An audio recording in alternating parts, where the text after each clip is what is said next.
नमस्कार दोस्तों, हमारा समर्पण ट्रस्ट के जागरूकता अभियान में हम बात करने जा रहे हैं आयुर्वेदा की। आपको जैसे पता है कि ये होलिस्टिक साइंस है और बैलेंस बनाती है बिटवीन बॉडी एंड माइंड। हम जानना चाहेंगे कि 5 एलिमेंट्स के बीच में कोऑर्डिनेशन जो है वो बहुत ज़्यादा ज़रूरी है। 5 एलिमेंट्स कौन कौन से हैं? जैसे आपको पता है वायु, जल, आकाश, फायर या पृथ्वी। ये 5 हमारे एलिमेंट्स हैं जिनको हम पंच महाभूत कहते हैं। और इनके थ्रू जो हमारी बॉडी में एनर्जी सर्कुलेट होती है उसके बारे में हम बात करेंगे। इसके हिसाब से हमारे जो दोष हैं वो 3 तरह के दोष हैं: वात, पित्त एंड कफ। सो वात का क्या मतलब है? It is a movement, always active जो लोग बाग रहते हैं, और स्पेशली हमारे हाथ पैर को मूव करने में ये बहुत काम आती है। डाइजेस्टिव सिस्टम को मूव करने में वात बहुत काम आती है। जैसे ओल्ड एज में पीपल को वॉकिंग डिफ़िकल्टीज हो जाती हैं, घुटने वगैरह में प्रॉब्लम हो जाती है, सब वात के कारण होता है। पित्ता वाले हमें क्या बताते हैं? पित्ता से हंगर डिनोट होता है और प्यास डिनोट होता है और बॉडी टेम्परेचर डिनोट होता है। सो इट मेनली हमें कूल डाउन करने में इसका बहुत बड़ा रोल है। कफा जो है वो नरिशिंग इन नेचर होता है, ल्यूब्रिकेट करता है जॉइंट्स को, और इसकी डेफिशिएंसी अगर हो जाती है तो जॉइंट मूवमेंट्स जो हैं वो काफ़ी प्रॉब्लमेटिक हो जाते हैं।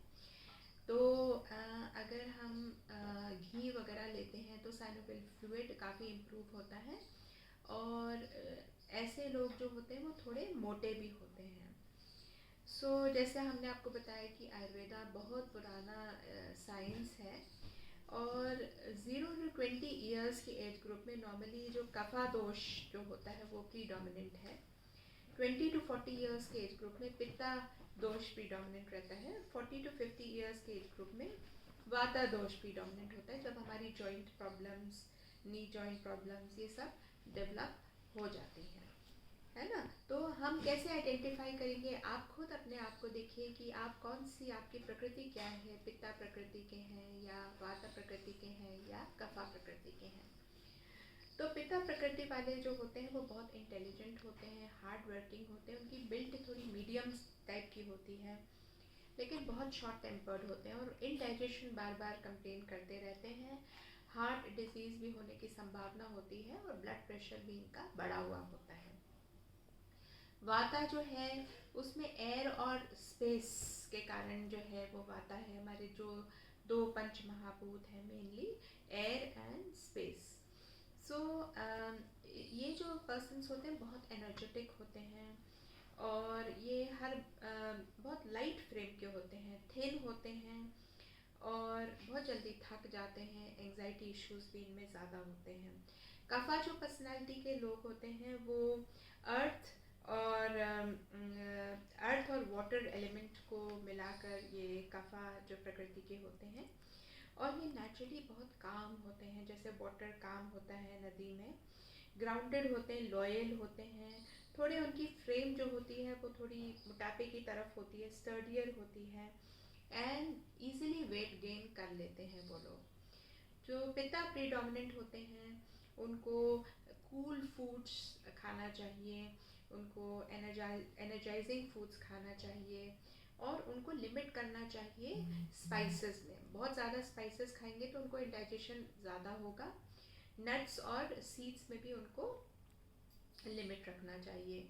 वाता दोष वालों को जो है उनको गरम खाना खाना चाहिए, मॉइस्ट खाना खाना चाहिए, जैसे तेल वगैरह मतलब थोड़ा मॉइस्ट हो, ड्राई ना हो, है ना। एंड ड्राइड फ्रूट्स, उनको ड्राई फ्रूट्स अवॉइड करने चाहिए वाता वाले दोष लोगों को, और बिटर टेस्ट, रॉ वेजिटेबल्स ये सब अवॉइड करने चाहिए।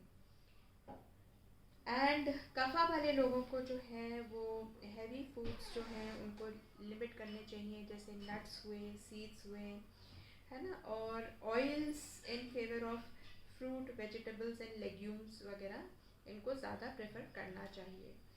जो तीनों दोषों में अवॉइड करने वाली चीज़ है वो है रेड मीट।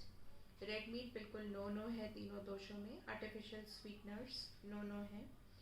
और instead you should eat healthy whole foods. So हमें एक बैलेंस बना के रखना है अपनी बॉडी में बाय फॉलोइंग द गाइडलाइंस। और आहार बहुत अच्छा होना चाहिए हमारा, बिकॉज ये हमारे वाइटल एलिमेंट है लाइफ के लिए। And this is the cause कि हम हेल्दी रह सकते हैं या हम बीमार रह सकते हैं। क्वालिटी ऑफ फूड जो है हमारा वो बहुत अच्छा होना चाहिए, जिससे हम हेल्दी बने रह सकते हैं।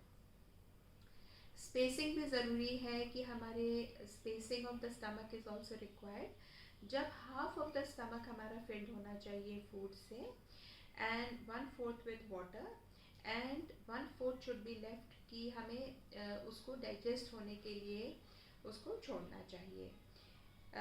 क्वालिटी ऑफ फूड भी डिपेंड करेगा हमारी अग्नि कैसी है, हमारे पेट की अग्नि कैसी है, डाइजेशन हमारा कैसा है। अगर हमारा डाइजेशन अच्छा है तो हम फूड जो हैवी टू डाइजेस्ट है वो भी खा सकते हैं, लेकिन हाफ हमारी भूख के हिसाब से हाफ ही खाना चाहिए। Food which is light to digest वो हमें पूरी भूख के अनुसार खा लेना चाहिए। इससे हमारी इक्विलिब्रियम ऑफ बॉडी जो है वो भी मेंटेन रहेगी। और हमें फूड कब खाना चाहिए? मेनली तो हमें food after passing of urine, after passing of faeces, नहाने के बाद, है ना। और इस टाइम पे खाना चाहिए। और बॉडी भी जब हमारी लाइट फील करे तब हमें फूड खाना चाहिए। प्रॉपर टाइमिंग बहुत ज़रूरी है। लाइट फूड होना चाहिए, it should be clean, it should have all the 6 taste, और थोड़ा मॉइस्ट होना चाहिए, अच्छे से प्रिपेयर होना चाहिए, क्लीन होना चाहिए, जीवंत फूड होना चाहिए, मीनिंग लाइफ वाला फूड होना चाहिए, ताज़ा खाना खाना चाहिए। एंड जब भी आपको भूख लगे तब ही खाना खाना चाहिए। और हमें बात नहीं करना चाहिए जब हम खाना खा रहे हैं। एंड बहुत स्लो भी नहीं खाना चाहिए, बहुत फास्ट भी नहीं खाना चाहिए। और अपने दोस्तों के साथ, अपने बिलवेड के साथ ही खाना खाना चाहिए। और बहुत बार गरम अगर कर रहे हैं हम खाने को तो वो भी ठीक नहीं है, वैसा खाना नहीं खाना चाहिए।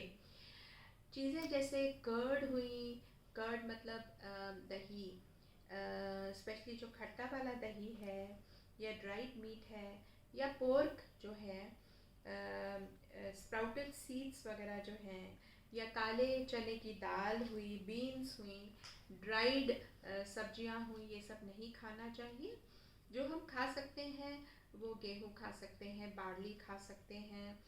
इसके अलावा हम घी खा सकते हैं, गुड़ खा सकते हैं, मिल्क पी सकते हैं, हनी खा सकते हैं, पोमीग्रेनेट जिसको हम अनार बोलते हैं वो खा सकते हैं, ग्रेप्स खा सकते हैं। और सॉल्ट में सबसे अच्छा सॉल्ट है रॉक सॉल्ट।